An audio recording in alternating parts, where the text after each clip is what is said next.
이번 사건을 직접 취재한 조경원 기자가 스튜디오에 나와 있습니다. 어서 오십시오. 네. 지금 저희가 이제 리포트로 먼저 전해드렸습니다만은 이 여성이 투약을 하고 갑자기 달아났단 말이죠. 의료진 입장에서도 상당히 당황스러웠을 것 같아요. 그렇습니다. 제가 그 병원에 직접 좀 가봤는데 이야기를 들어보니까 당황한 기색이 좀 역력했습니다. 네. 이런 경우가 처음이었다고 하는데요. 게다가 환자가 나가기 전에 이 수납창구 직원들에게 잠깐 통화하고 오겠다고 말했다고 합니다. 그런데도 한동안 돌아오지 않자 수상함을 느껴서 그제서야 경찰에 신고한 그런 상황이었습니다. 이 여성의 프로포폴 투약 이력을 보면 1년 동안 52번 산술적으로 일주일에 한 번씩은 프로포폴 쇼핑을 다닌 건데 어마어마한 수치입니다. 네. 이날도 사실상 수면 진정제를 맞기 위해서 이 피해 병원을 찾은 것으로 보입니다.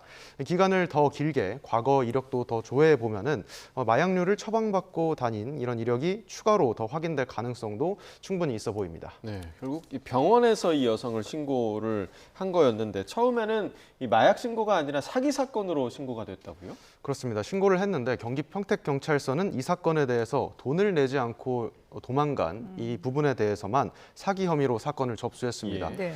신고가 접수된 뒤로도 이 여성은 경기 구리시에서 프로포폴을 한 차례 더 투약한 것으로 확인이 됐고요.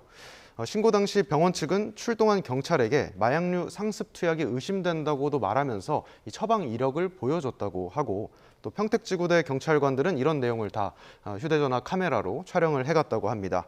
보신 것처럼 상습 투약 혐의가 있는 만큼 경찰이 이 여성을 입건하고 마약 사건으로 수사가 확대될 것으로 보입니다. 예.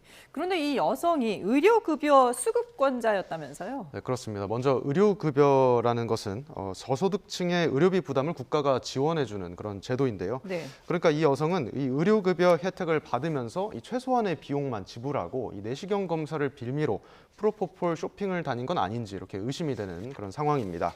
이 여성이 의료급여를 담당하는 서울 중랑구청도 이 프로포폴 남용이 의심된다며 최근 경찰에 수사 의뢰를 해서 중랑경찰서 마약팀이 오늘 사건을 배당한 것으로 파악이 됐습니다.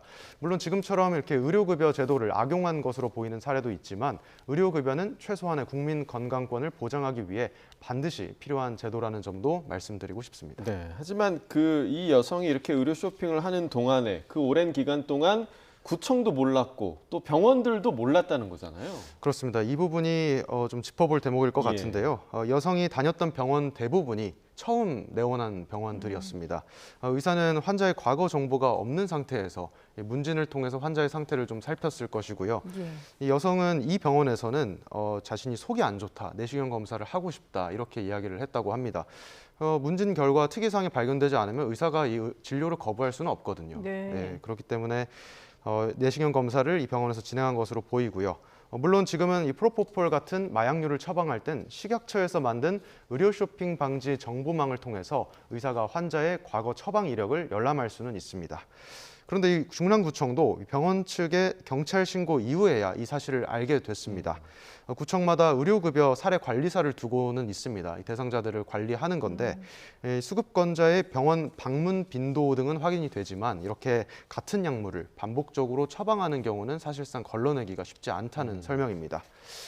그리고 결국 이 여성은 그래서 관리 사각지대에 놓여 있었던 것 아닌가 하는 의문이 생기는 대목입니다. 예, 이런 사각지대에 대한 대비도 좀 철저하게 다시 한번 점검을 해야 될 것 같습니다.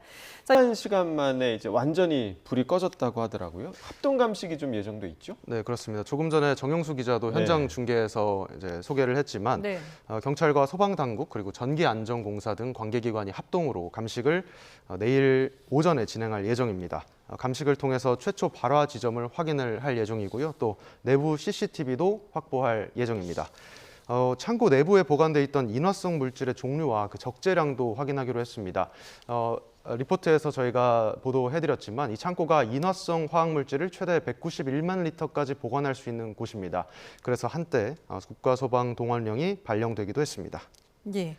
자, 그런가 하면 오늘 새벽에는 전기차가 실려있던 탁송차에서 불이 났다고요? 그렇습니다. 오늘 새벽 있었던 일인데요. 통영 대전 고속도로입니다. 이곳을 달리던 탁송차 아래쪽 엔진 부근에서 이제 불이 시작된 겁니다. 네. 적재함에 전기차가 실려 있어서 빠르게 진화하지 않았더라면 대형 화재가 우려되는 그런 상황이었습니다. 예. 마침 그곳을 지나던 인천 미추홀 소방서 소속 대원 2명이 이를 목격하고 다친 사람 없이 20분 만에 불을 모두 껐습니다. 이들은 국가소방 동원령에 따라서 경남 지역에 가뭄 지원을 가던 길이었던 것으로 예. 파악이 됐습니다. 예. 우연히 발견하고 불을 껐던 그런 상황이었습니다. 예, 정말 다행한 일이군요. 네, 지금까지 사회부 조경원 기자와 함께 프로포폴 상습 투약 사건 그리고 각종 사고 소식들 살펴봤습니다. 잘 들었습니다.